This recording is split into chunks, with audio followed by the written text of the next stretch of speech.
A couple quick announcements before we get started. First, we want to thank Jennifer from Caffeinated Web Studio for helping us move over Blackmoor's site, as well as helping us find a great plugin so all our lovely guppies get to listen to their favorite series. We really appreciate all of her help, and we're sure that all of our listeners appreciate it too.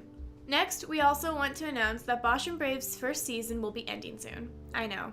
After our Christmas special, Bosh will be taking a break, but have no fear, there will be a season 2.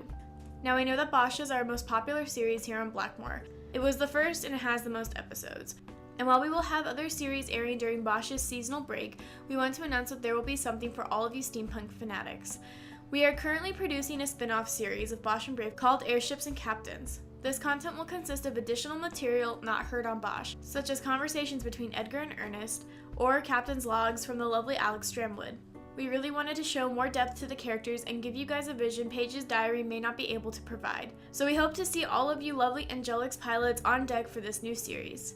Again, we will be reading reviews and comments at the end of our show, so please drop us a line.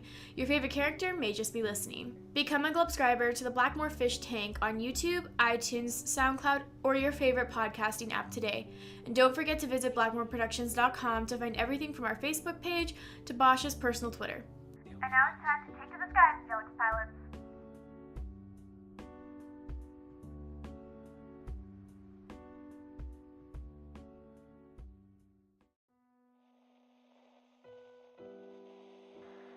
The men in masks. Or were they men? Were they something else altogether? Were they human? I don't know, audio diary. This is Paige Hopkinson, reporting from the Royal Grace, which is anything but graceful. I've been lied to, audio diary. From the very beginning, I was lied to, bamboozled, and what a fool I was to believe that I'd finally found a home after all these years of being left in solitude. What a fool I was to think that airship pirates could be good people, that aristocrats could change. What a fool I was. The men in masks came in. Their masks were black, with long beaks and unblinking eyes, like a bird's skull. It's as though someone had thrown it into the fire to be darkened. They came into the airship so quietly. Not a sound made from their leather boots or their long robes. They slunk in their shadows, unseen and unnoticed. They flooded the ship in every crevice. They knew the secrets of the spaces no one sought to even think about. They came in every which way.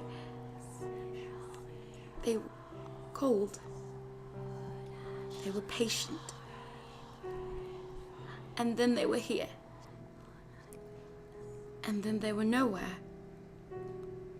The crew fought them off.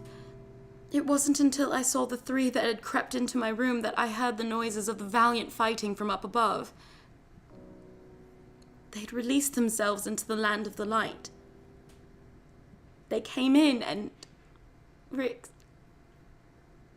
saved me. But at what cost? They were coming towards me, slowly and eerily.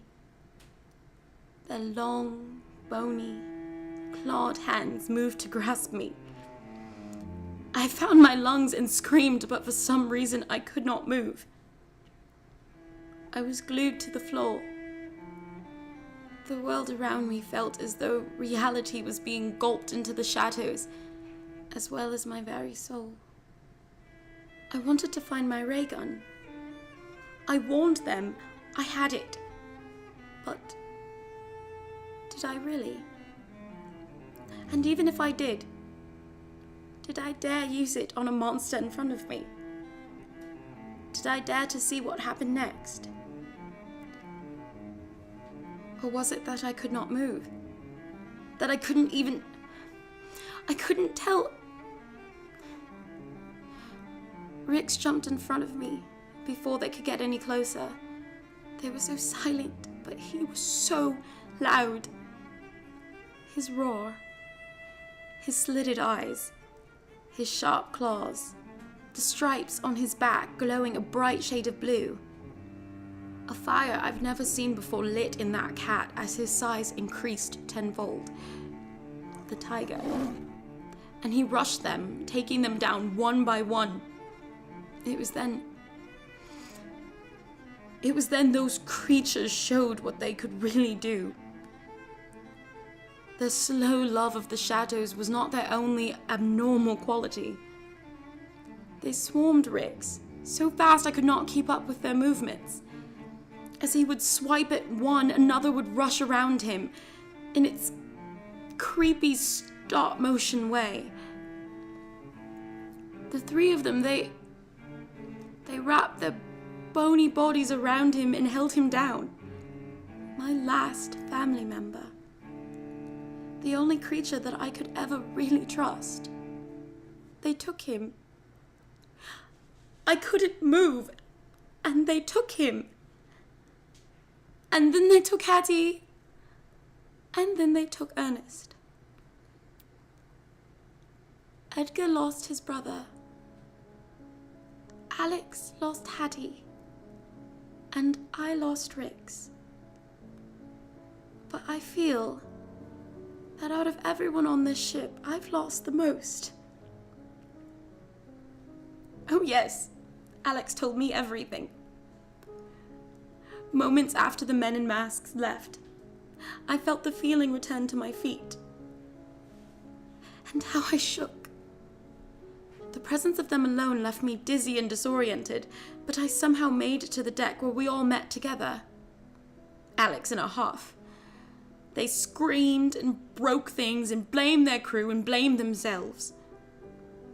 And then they turned to Edgar and I, and they blamed us, because if we had never signaled that call for help, that plea for a chance at life, this would have never happened to their crew. They would have never lost their airship pilot. The men in mask would have never taken her back. Which I had never known that she'd been taken before, but then Alex pulled out their gun and pointed it at us. Their face like that of a beast.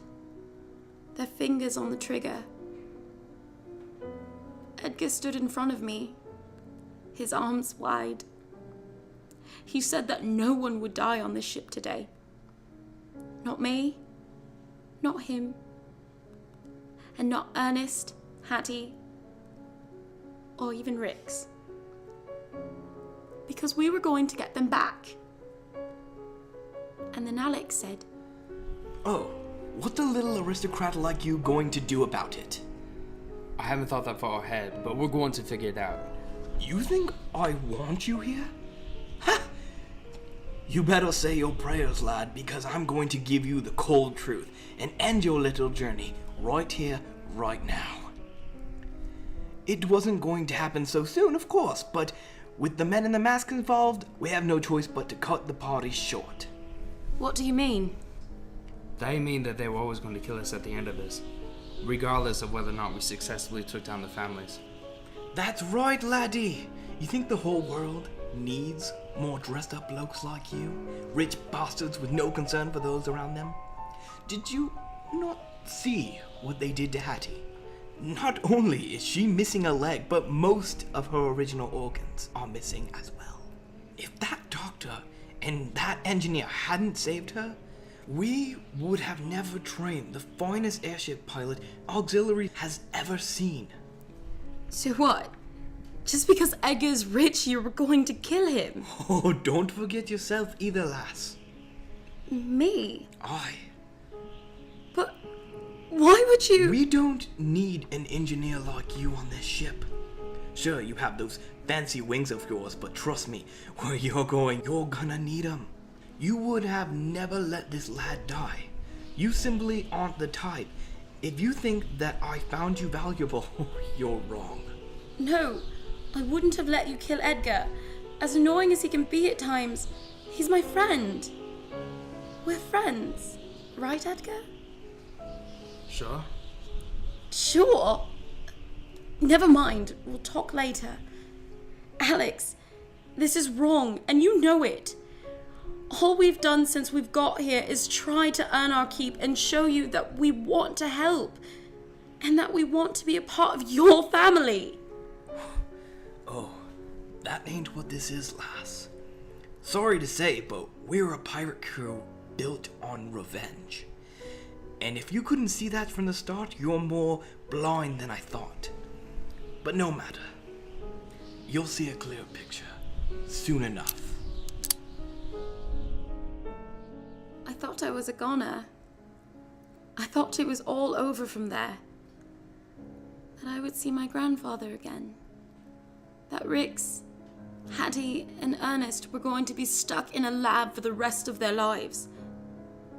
Well, perhaps not Hattie, if Alex found her in time. I know they wouldn't care what happened to my poor kitten. Or to innocent Ernest. I wish. And then Clint walked up behind Alex and helped lower the gun. He said they didn't need to do this.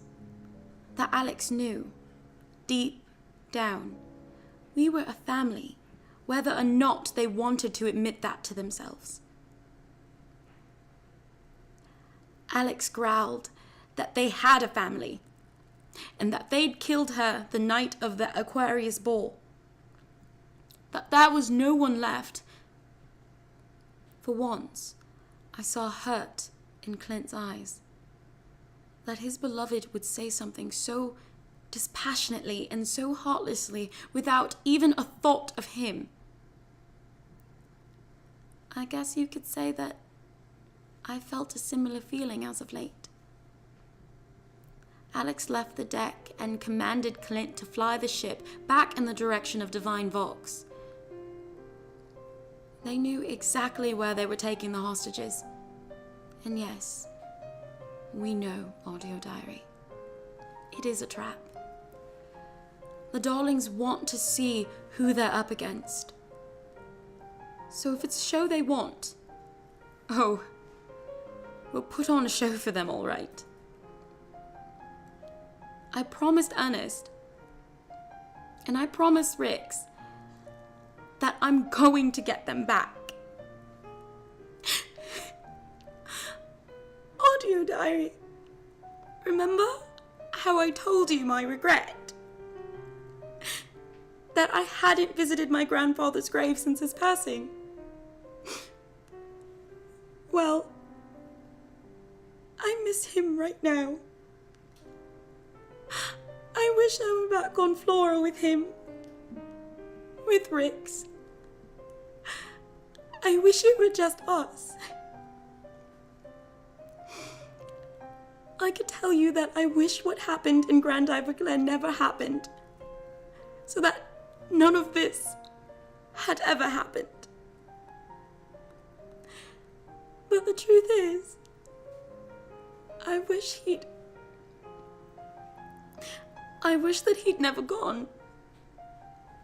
Because when he did, I was truly alone. And I guess nothing has changed since that day.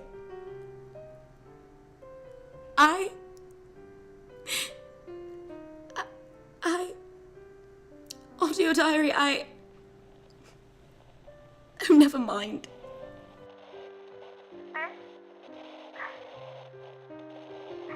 This has been Paige Hopkinson. Over and...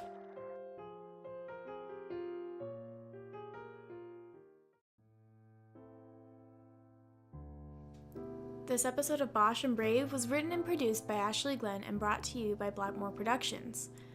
Paige Hopkinson was voiced by Clover Grayson, Alex Stranwood was voiced by Adam Barba, and Edgar Cadwell was voiced by Ryan Hardy. Like what we do here?